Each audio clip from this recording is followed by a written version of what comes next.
Hello everyone! Today let's have a chat about motorcycle boots, specifically for street riding. It's surprising how often boots are overlooked as a crucial piece of protective gear. Many riders choose sneakers or other casual shoes for various reasons. Some may think that motorcycle boots are too expensive or uncomfortable, while others simply don't recognize their importance as essential motorcycle gear. Especially it's a case with new riders. It's common to see how a new rider buys a bike, a helmet, a pair of gloves and leather jacket without even considering the protection of their legs and feet. Boots, knee pads and similar stuff often simply don't immediately spring to the mind. However, speaking from my own experience, I can attest that the most common areas that suffer injuries are feet and knees. It's not coincidence that all three of my relatively serious injuries were to my feet.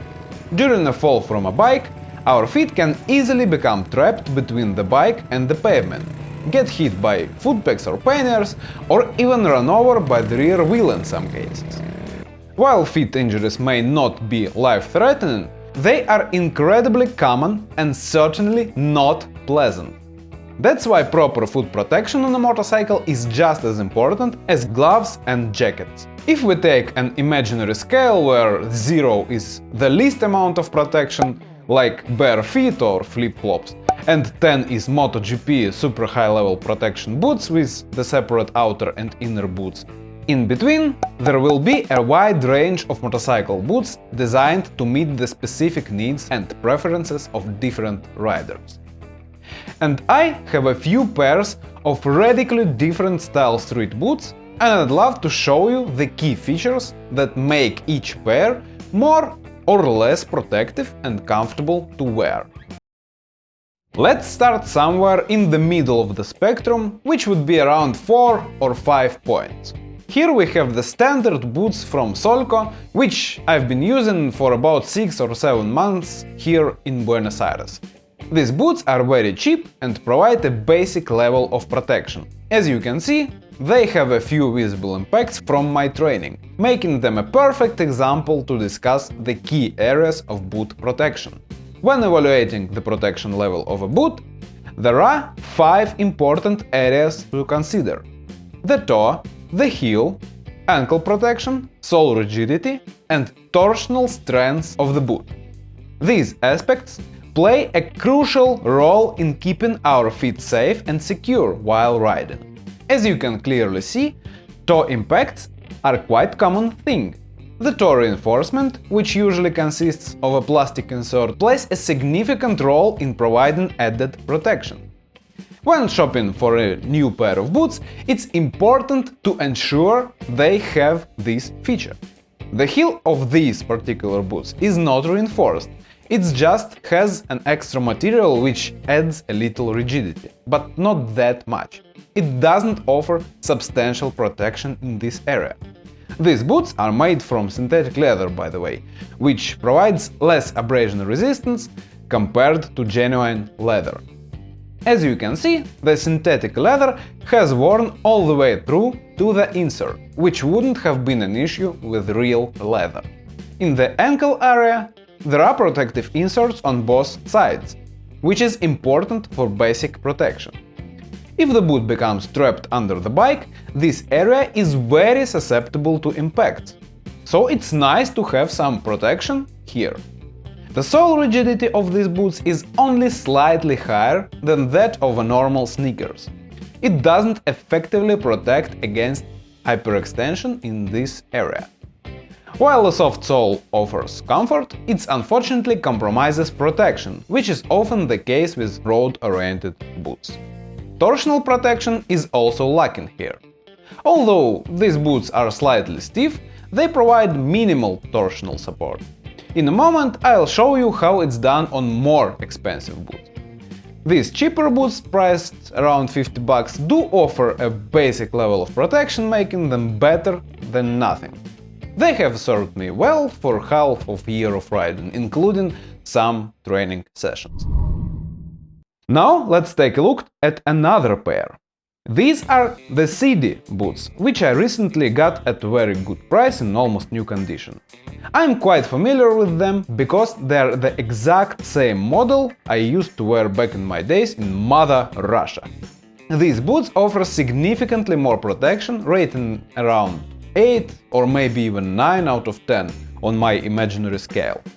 Let's explore their features. They have reinforced toe, obviously.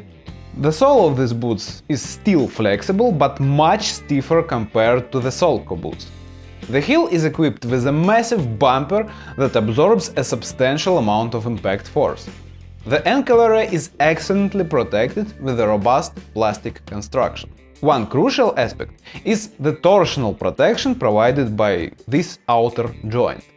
This offers greater stiffness, making it challenging to flex in various directions. This feature plays a crucial role in preventing hyperextensions and trauma to the ankle joint and ligaments. While MotoGP boots achieve this through a separate inner boot, in more mass-marketed boots like this one, it is integrated into the outer boot design. This integration may make the boots slightly bulkier and pricier compared to ordinary boots like in previous example, but it's a worthwhile trade-off for the additional protection it offers. These boots are a significant step up in terms of protection, and their slightly bulkier design and higher price tag are certainly justified by the enhanced safety they provide. Moving to the other end of the spectrum, we have a pair of another Solco boots once again. It's no surprise since they are a popular local Argentinian brand. This particular model is actually quite good for what it is. Unlike the previous two boots, these are made of real leather, providing decent abrasion resistance. They are remarkably comfortable for both riding and walking, and despite being dirt cheap, they are surprisingly well made. In terms of protection, these boots are in a lower tier. On our imaginary scale, I would give them around 3, maybe 4 points. This style of boots is primarily designed for hot weather and prioritizes comfort over maximum protection.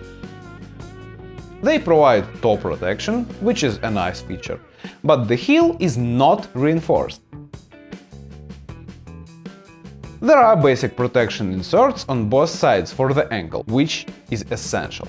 However, these boots lack stiffness in the sole, and torsional protection is pretty much absent. Overall, these boots offer limited protection, and while they are certainly an improvement over regular sneakers, they are more focused on comfort rather than providing top-tier protection. So, the main point of those 3 examples was to show you that there are always options. You can go for really good quality protective boots, or maybe even for the top-of-the-line MotoGP replicas for high protection. But even if you don't want to do that for whatever reason, you always have cheaper or more comfortable alternatives. It still will be much better than no boots at all. That is my main point. Get actual motorcycle boots, don't ride in sneakers or loafers or something of that nature. It's always better to have feet protection and not need it than need it and not have it. And to improve your chances of not crashing, you always can rely on my video courses, which are available in 2 versions, for both beginners and more experienced riders as well. You can check them out on my website. The link is in the description. And don't forget to push a like button and subscribe to the channel. As usual, big thank you for watching and have a beautiful day. Bye!